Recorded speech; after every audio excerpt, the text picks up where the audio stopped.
today.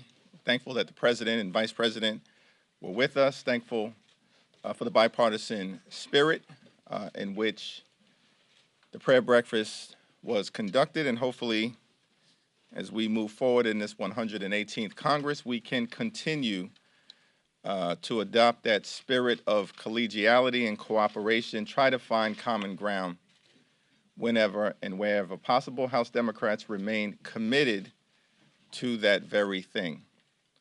But we, of course, will also consistently push back against the extreme MAGA Republican agenda whenever and wherever it rears its ugly head, as it is doing once again today on the floor of the House of Representatives. The extreme MAGA Republicans in the House have no real agenda when it comes to making life better for everyday Americans.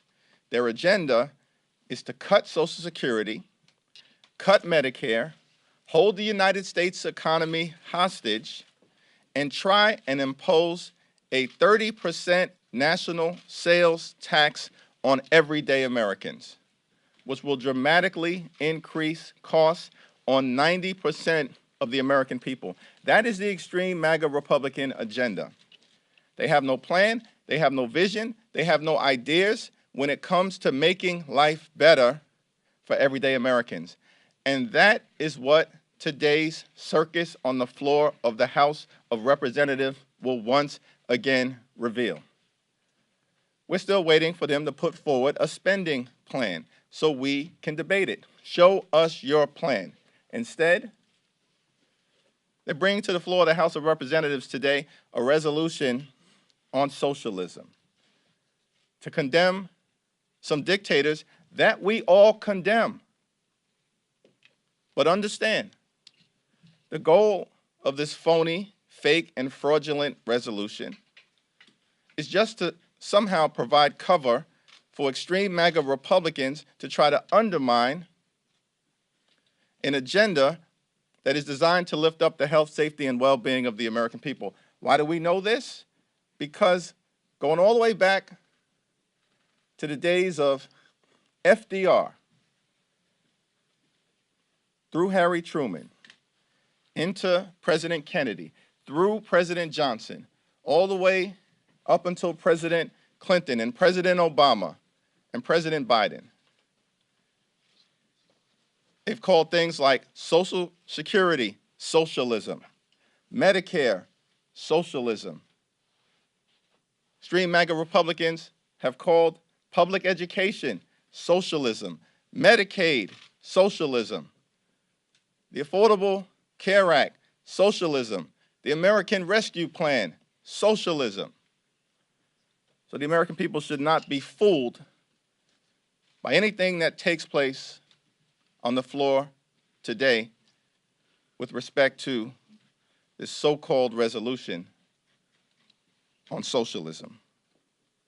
Now, the other thing that's going to occur today relates to this effort to remove, in a partisan fashion, Representative Ilhan Omar from the Foreign Affairs Committee, after House Democrats unanimously voted for Ilhan to continue her service on the Foreign Affairs Committee. A refugee elected to the United States Congress, duly sent back to the House by her constituents in Minnesota. Now, Representative Omar certainly has made mistakes. She has used anti-Semitic tropes that were clearly and unequivocally condemned by House Democrats when it took place 4 years ago. So I just want to briefly explore that timeline. On February 10th, 2019, Representative Omar tweeted, "It's all about the Benjamins, baby," a reference apparently to AIPAC, a pro-Israel lobbying group that I and many others have worked closely with and will continue to do so in support of the special relationship between the United States and Israel, a relationship that I strongly support. I'll support that special relationship today, support that special relationship tomorrow, support that special relationship next week, next month, next year, and into the future.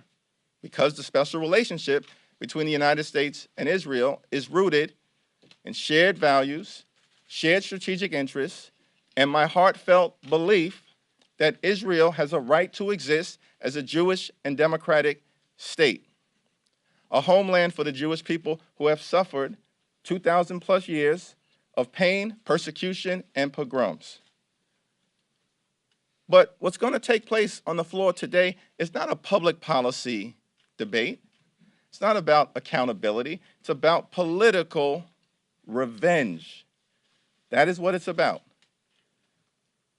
Ilhan Omar, on February 10th, put out a statement that was immediately, on February 11th, condemned unequivocally by the entire House Democratic leadership, the Speaker, the Majority Leader, the Majority Whip, the House Democratic Caucus Chair, the Vice Chair, and the Assistant Speaker. And I'm not going to read the entire statement, but I'll just read the end of it. Congresswoman Omar's use of anti-Semitic tropes and prejudicial accusations about Israel supporters is deeply offensive. We condemn these remarks, and we call upon Congresswoman Omar to immediately apologize for these hurtful comments.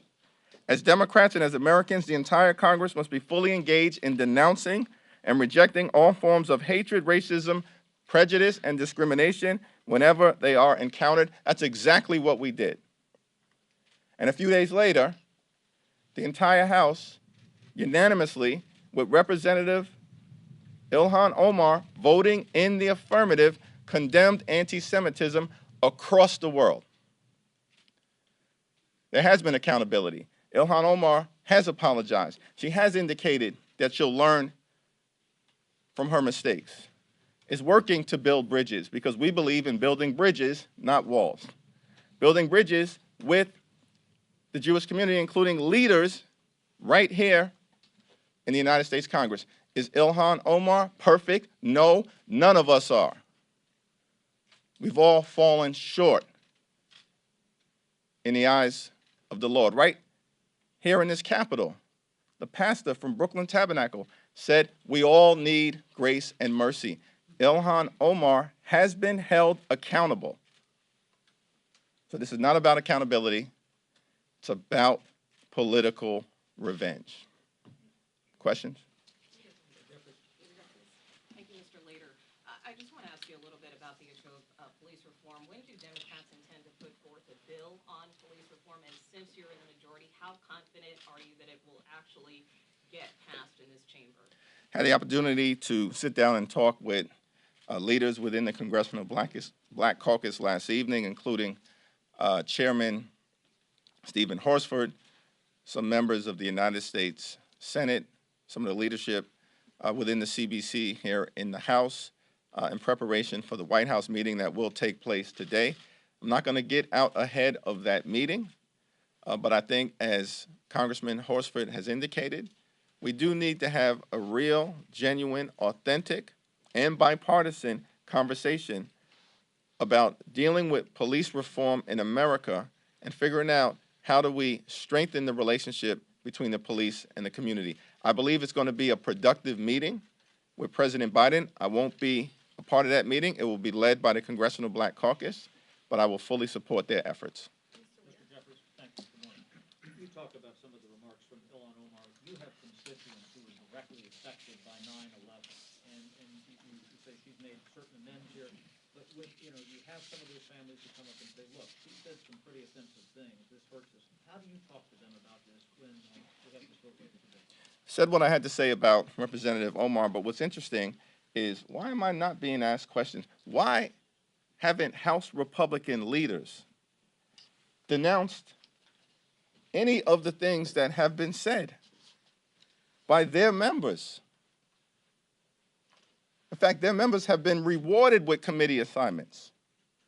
The same House Republican leaders who are bringing a resolution to the floor today to throw Ilhan Omar off of foreign affairs, when there's been no accountability for their members. And by the way, these are just the highlights. I didn't have enough time to come here and display for the American people every single thing that has been said by the extreme MAGA Republicans that is objectionable, because I'd be here through the entire 118th Congress. It'd be a marathon. But let me just highlight one at this moment. Thomas Massie tweets out in September of 2021, directly referencing AIPAC, which is the organization that was the genesis of the reason why Ilhan Omar is purportedly being thrown off the committee today, if they can muster the votes. And what does he say in response to criticism of the gentleman from Kentucky? This is Thomas Massie saying this. How is this not foreign interference in our elections? That's not an anti-Semitic trope. That's not playing into dangerous stereotypes about the Jewish community here in America, suggesting that they have dual loyalty. AIPAC is engaging in foreign interference. AIPAC is an American-based organization. To this day, not a single House Republican leader has said a word about Thomas Massie. Not a word. But he's been rewarded with a seat on the powerful House Judiciary Committee and the powerful Transportation and Infrastructure Committee. Mr. Leader, what conversations, if any, did you have with Speaker McCarthy in relation to Congresswoman Omar? And secondly, just to follow up on police reform, do you believe that the president could take more executive action? It doesn't appear that there is enough votes in the Senate to get the George Floyd Justice and Policing Act passed. Well, with respect to Speaker McCarthy, our conversations have been generally productive. We agree to disagree at times without being disagreeable. We strongly disagree with each other on the approach that has been taken by House Republicans with respect to Adam Schiff, Eric Swalwell, and Ilhan Omar. It's a double, triple, quadruple, and beyond standard when you think about all of the members, these are just three, who have engaged in highly offensive, at times anti-Semitic behavior, rhetoric, hate, including making reference, the gentlewoman from Georgia, to Hitler and Nazis, and drawing an incredibly dangerous and false equivalence between Hitler, Nazis, and President Joe Biden. And Marjorie Taylor Greene has been rewarded with a seat on the Homeland Security Committee. You can't make this up. So Speaker McCarthy knows I strongly disagree with him and them on this issue. And this type of poisonous, toxic, double standard is going to complicate the relationship moving forward between House Democrats and House Republicans. On police reform, I'm not going to get out ahead of the meeting with President Biden and members of the CBC. What do you say to people who look at, you're up here with poster boards of ridiculous tweets that people have sent out. They're trying to kick people off committees. You had arguments in committees yesterday about the Pledge of Allegiance, about people taking guns to committees. People who look at this stuff and just say, this Congress is not serious. I mean, what do you say to people who look at this and just think this is ridiculous? It is ridiculous, but we don't have the gavels. This is a do-nothing, dangerous, dysfunctional, extreme MAGA Republican majority. What did we do when we had the gavels? American Rescue Plan. shots in arms, money in pockets, kids back in school, save the economy from a deep recession, Infrastructure Investment and Jobs Act, creating millions of good-paying jobs, fixing our crumbling bridges, roads, tunnels, airports, our sewer, our water systems, our mass transportation systems, high-speed internet access in every single zip code. What did we do when we had the gavels? Gun safety legislation, for the first time in 30 years, more needs to be done. It will save lives. What did we do when we had the gavels? The CHIPS and Science Act, to bring domestic manufacturing jobs back home to the United States of America. And what did we do? These are just the highlights. When we had the gavels, the Inflation Reduction Act, strike a dramatic, historic blow against the climate crisis, set our planet on a sustainable trajectory forward, lower energy costs, stand up a clean energy economy, strengthen the Affordable Care Act, lower health care costs, and drive down the high price of life-saving prescription drugs for millions of Americans. That's our answer. We lean in to getting things done for the American people, and we want to continue to do that.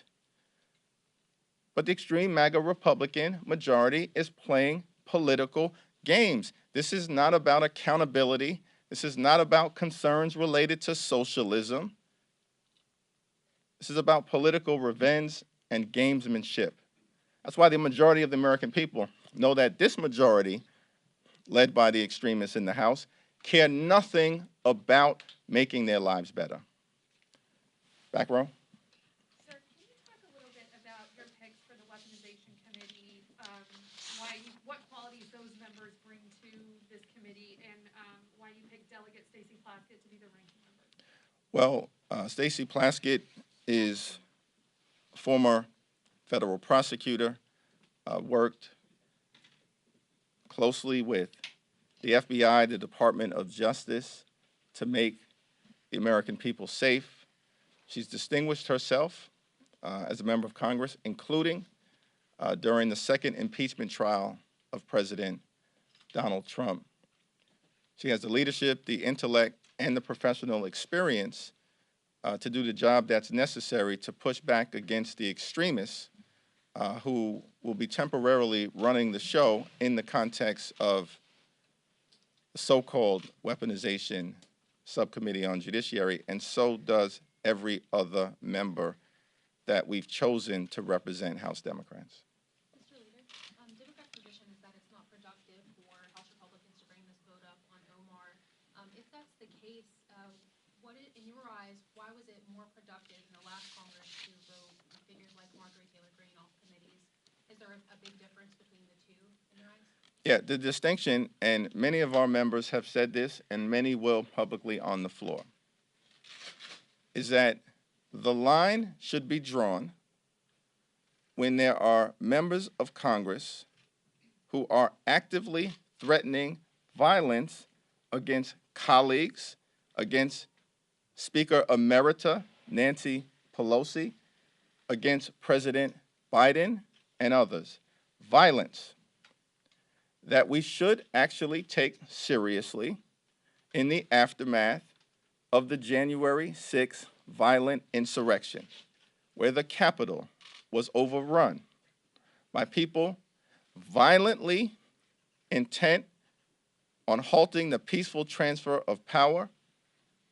They wanted to assassinate Speaker Pelosi, hang Mike Pence, hunt down members of Congress. Approximately 140 hero police officers were violently beaten, seriously injured, and then the majority of House Republicans come back on that same day in the aftermath of a violent insurrection and vote to sustain the big lie perpetrated by the twice impeached President of the United States of America. So, yeah, we take violent threats seriously because we've lived them. Now, it's interesting that you got a representative, again, these are just the highlights, Corey Mills. This is his first act as a member of Congress. His first act. as a member of Congress. What does he have to say in his first act as a member of Congress? Finally, one less gavel in Pelosi's house for Paul to fight with in his underwear. Violence and attack on someone who was north of 80 and almost beaten to death is no joking matter. That's sanctioning violence. That's his first act as a member of Congress. Where's the accountability? There is no accountability. It doesn't exist. It's a double standard. In fact, Corey Mills was placed on the very same Foreign Affairs Committee that they're about to throw Ilhan Omar off. Facts don't matter with this extreme MAGA Republican majority. Hypocrisy is not a constraint to their behavior, and shamelessness, they believe, is a superpower, and that will all be exposed for the American people. Just to clarify two things then, are you saying that the vote to remove Marjorie Taylor Greene, your vote for that, was not related to any anti-Semitic comments? And then second, are you saying that Corey Mills is someone who should not be serving on committees? What I'm saying is that the House Republicans should have one standard, equally applied. Here was our standard. Our standard was violent rhetoric from sitting members of Congress directed at other sitting members of Congress who they serve with in the aftermath of a violent insurrection where people have been violently radicalized by the former president of the United States should not be tolerated. That was our standard. I'm asking the question, what is the extreme MAGA Republican standard? Apparently, it's political revenge. You mentioned earlier that the vote today will complicate your relationship and House Democrats' relationship with House Republicans going forward. Can you explain a little bit more what that means, how that will look, how complicated it will be going forward if this vote does go through this afternoon? Well, a statement speaks for itself, but House Democrats will continue on behalf of our efforts to make life better for everyday Americans to try to find common ground whenever and wherever possible. That's what the American people want us to do. That is what we will continue to do. But the notion that it won't complicate things would not be intellectually honest because there's a double standard at play. When you've got violence and comparisons to Hitler and undermining the horror and significance of the Holocaust and Nazism, when that's being so easily dismissed by the other side of the aisle. Last question? Go to the back. Thank you.